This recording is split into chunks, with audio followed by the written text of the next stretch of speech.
We just heard about an active shooting that took place in Nashville, Tennessee. Everybody hear about that? How can you not hear about that?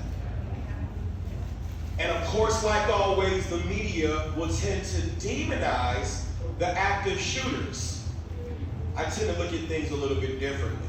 There are 4 common factors that have existed between the last 50 active shooters. And this was a study done by the United States Secret Service and violencepolicy.org. That first one is childhood trauma. A recent flashpoint. What do you mean you can't offer me that service? I came to you for you to offer me that service. You don't want to offer me that service. Fuck it, that's it.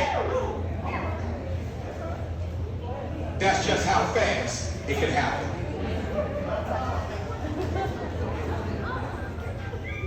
They studied recent active, sorry, good word. Got you bothered. A study of recent previous shootings and access to tools that cause people to kill a lot in a little bit of time. Most likely that's a gun, but it's not exclusive to just that.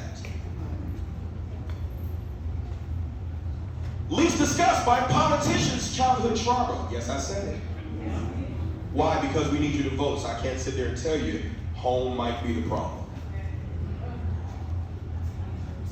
Least discussed by school officials, childhood trauma. Same reason.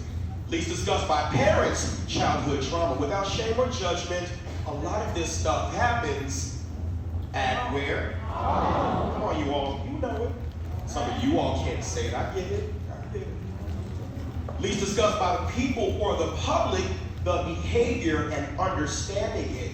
Why is that? It takes time to actually understand. Some people have the time to understand. Some people want to understand.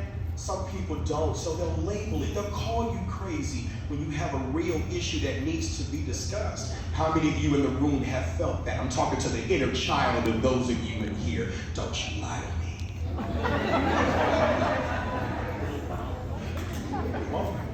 Here we go.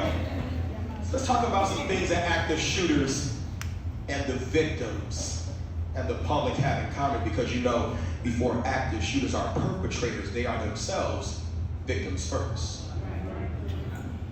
We're all humans.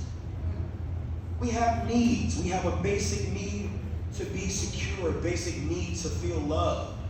We look at behavior. How many of you all dealt with a person's behavior? And again, without shame or judgment, I know some of you all got your bosses in here, so you might not raise your hand. Or what you get written up. But how many of you all have mistakenly, and if you're bold enough to raise your hand without shame or judgment, you might have labeled somebody as a problem instead of understanding the behavior is the problem and not that person. Under that behavior is feelings, thoughts, and needs. Behavior, what? Setting things on fire, bouncing checks, coming into the office,